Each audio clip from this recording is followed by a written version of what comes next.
Hey there everyone, AJ back again for the Mighty Glue Stick channel. I make videos about Dungeons and Dragons lore full-time thanks to your generous support, shares and views, with multiple uploads every week to help share the rich history of monsters, locations and mythologies of D&D, and also just to have fun. Couatl, which most D&D players pronounce that way, but by its Aztec or Nuhat pronunciation, it's actually Couatl, which is unfortunate for people like me on the other side of the planet who have no idea when reading a old D&D monster manual what the correct phonetic pronunciation should be, because something that can be improved on in future monster manuals when borrowing terms from other languages, and an opportunity which is missed a little bit in the case of D&D Beyond, which does provide an audible example of the pronunciation of the monster name. So during this video, I'll be pronouncing it Couatl as per the pronunciation provided in D&D Beyond, or referring to the English meaning of the word, which is either serpent or twin, based as they are on the plumed or feathered serpent of Aztec mythology. They are large, serpentine creatures that first appeared in the Eldritch Wizardry supplement published in 1976, and they have been in every edition since. Not only that, but they are a true pan-dimensional species, existing and having a great historical impact on many worlds throughout the D&D multiverse, particularly Eberron. And for more information specifically on Eberron, on how they shaped the world that Eberron is today, check out my introduction to Eberron video. They are long, feathered serpents with a pair of rainbow feathered wings that allow them to fly at a speed of 90 feet per round at a relaxed pace. They are extremely agile, with a dexterity of 20, and as celestial beings they are pretty close to physical and mental perfection, with most attributes being at or above 18, with only their strength being lower. Still, at 16, they are formidable to a humanoid, just not very strong compared to, say, a full dragon. As celestial beings, they may appear like a serpent or a dragon, but they are more like an angel or archon in regards to biology and metabolism. They're very self-sustaining. They are around 12 feet or 3.5 meters in length, with an average wingspan of 15 feet or 4.5 meters. They weigh around 1,800 pounds or 882 kilograms, so they're pretty hefty. But they are still classed as medium creatures thanks to their habit of coiling their body. Even in flight they often twist and turn as they move, making them one of the most mesmerizing sights to behold as they fly. Very colourful. Their powerful minds are capable of great psychic might. This is represented in 5th edition by a wider range of at-will and limited use spell-like abilities, and a total immunity to all forms of psychic attack. They are also immune to being spied upon, so they are very resistant, very stealthy in regards to psychic or magical detection of their presence or their thoughts. They are a challenge rating 4, which is deceptively low, but they are very formidable if engaged in any sort of conflict, with an armor class of 19. And we should talk about their capacity for defensive spell-like powers. Plus, at 13d8 plus 39, or a range of between 52 and 143 hit points, with an average of 97. That's high, and a low-level party may actually have very few means to harm them other than spell magic, and they are immune to damage from non-magical bludgeoning, piercing, and slashing damage. So, quite tough. As Celestials, they are resistant to radiant damage of all kinds, and they have telepathy out to 120 feet, and speak all languages. Plus, they have an incredible perception, able to see with 120-foot true sight at all times, and a passive perception of 15. All of their attacks are considered magical. Even if they grab a spear in their mouth and hurl it at something, that counts as a magical attack. Their bite is fairly formidable, but it is mainly a defensive measure, as the bite is plus 8 to hit, so hard to avoid, and does 1d6 plus 5 damage, pretty low, but they have a potent venom. It requires a DC 13 Constitution saving throw, or the victim will become poisoned for a full 24 hours. No saving throw after that. The immediate effect of which, aside from the sustained effects of the poison condition, which imparts disadvantage on all attack rolls and ability checks, is that the victim drops like a sack of potatoes, knocked out cold. They are unconscious though, so something or someone can wake them up, but To the uninformed and inexperienced, it will appear very much like that venom just instantly killed someone, and you are not compelled, as the DM, to suggest to the players to have their characters make medicine checks to ascertain if their companion adventurer is still alive or not. They'll figure it out. What the Couatl can do, however, is then coil around that body with advantage on the attack roll, which is +6 to hit, and then they make their constriction attack, which they can do at any time, but it is particularly effective against unconscious foes, as they automatically inflict critical damage on that first round of constriction, which does normally 2d6 plus 3 damage. Targets of this attack must be medium size or smaller, and will remain grappled and restrained even after they wake up suddenly in great distress. The escape for the grapple is a DC 15 strength check, so not overly formidable, but quite an effective tactic. That all being said, it is a rare thing to get into a toe-to-toe fight with a Couatl as its natural serpentine form, as they're shapeshifters, consummate shapeshifters, and really only fight if there is no other option. Don't forget how effective simply flying up high and dropping a rock on someone is, and it presents very little risk to the Couatl to do that, but they are exceptionally wise and intelligent beings who plan and prepare for every eventuality. Now, looking at their spell-like abilities, they are mostly beneficial. At will, they can detect good and evil, detect magic, and detect thoughts. 3 times per day, they can bless, create food and water, cure wounds, cast lesser restoration, protection from poison, including their own, cast sanctuary, and instantly cast shield, which is highly effective in those first few rounds of combat. And sanctuary is quite a powerful spell, basically stopping a fight in its tracks. Their once per day powers are much, much more important though. Greater Restoration is a potent healing magic that can free someone from a cursed item, bring them back to health, revitalize them, and even cure someone from petrification.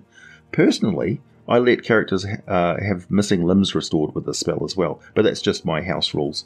Scrying allows the Couatl to observe a target at any distance on the same plane of existence. Also, Couatl who intend to do this very effectively will probably have met the target and gotten familiar with them, while shapeshifted into some other innocuous form. They can assume the shape of any creature with a challenge rating the same or lower than their own. So, humanoids, sure. Friendly dog, absolutely. Flea or housefly, sure. But it's very risky to take on a form that fragile. I think this is one of the reasons why their challenge rating is reduced somewhat artificially to 4, because otherwise their shapeshifting ability would be off the charts. They can maintain that other form for as long as they want. Only death can force them to revert to their natural shape. A Couatl could infiltrate anywhere, and they usually spend years in other forms just for fun. So they can and do spend a lot of time observing other beings remotely. They also have the powerful ability to both communicate and manipulate other beings.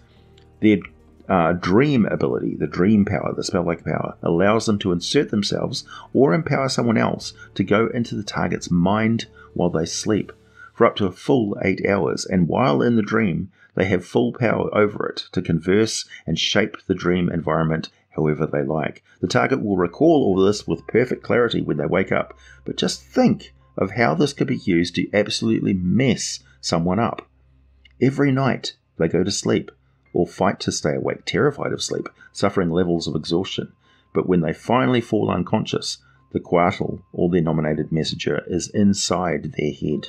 The game begins, and the next 8 hours, that person is completely at the mercy of whatever the Couatl or their friend chose to do, with the dreamer a powerless captive audience. Luckily, Couatl are loath to inflict terrible nightmares, torture, torment, and the most vile, gruesome spectacle.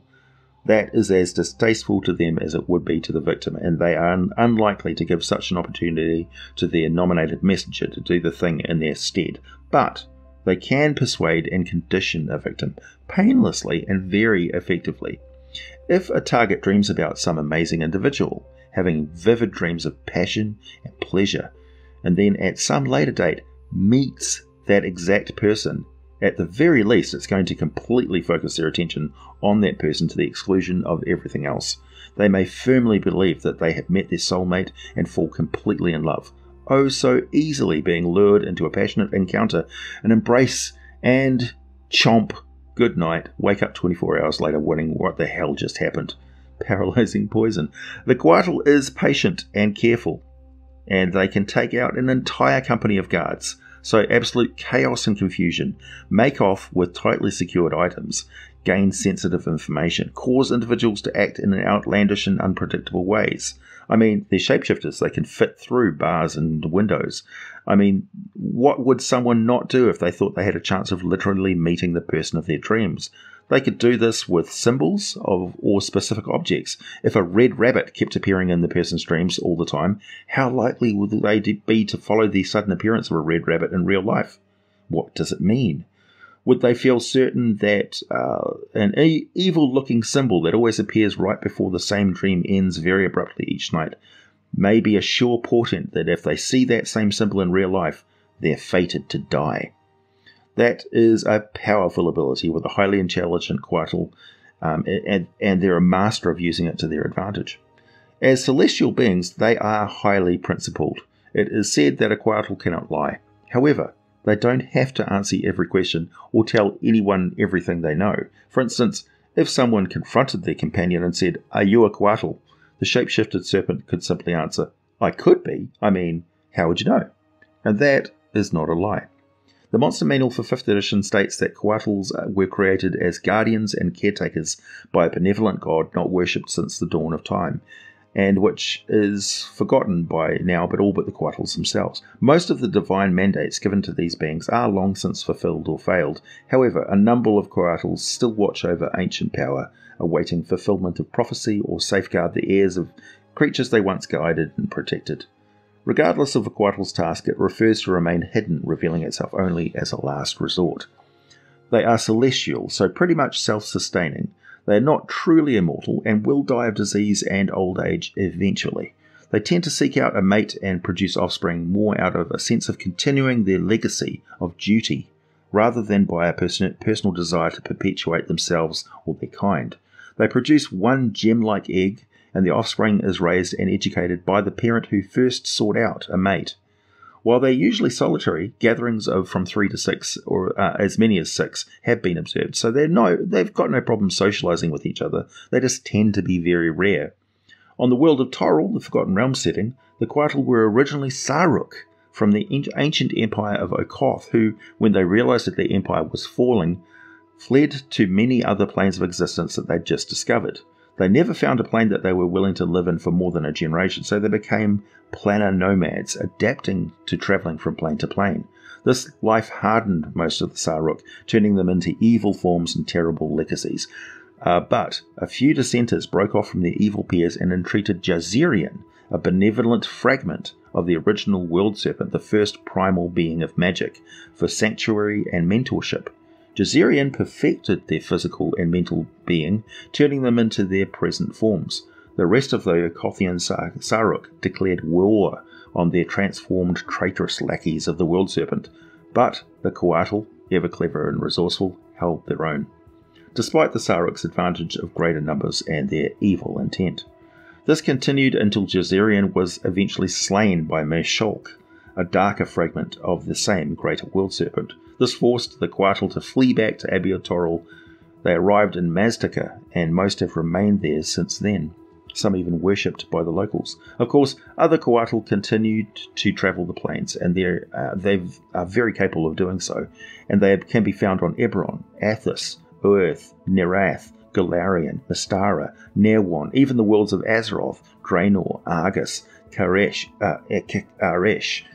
Mardum, Zoroth, Rancora, and Nathariza.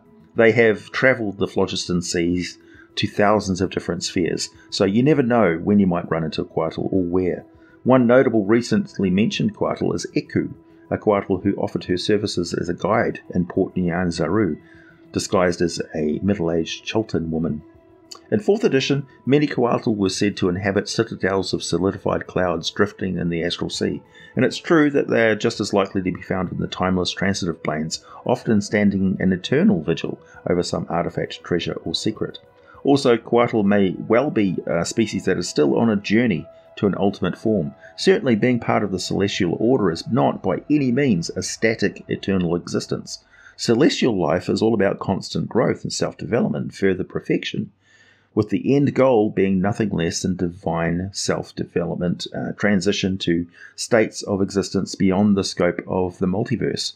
It's also likely that across the millions of planes and planets, many Couatl have fallen prey to chaos, hardship, and mutation, falling short of their celestial cousins and taking on more broken, basic forms. So some just as twisted and evil as the Saruk became. I leave those possibilities safely in your hands. Grace the like button with your touch. Honour my humble works with your subscription. Seek out my Patreon and peruse my merchandise. Clad your person in the garments of geekdom. Tame your unruly pelt with the patron blades for a mighty smooth shave. And as always, thanks for listening, and I'll be back with more for you very soon.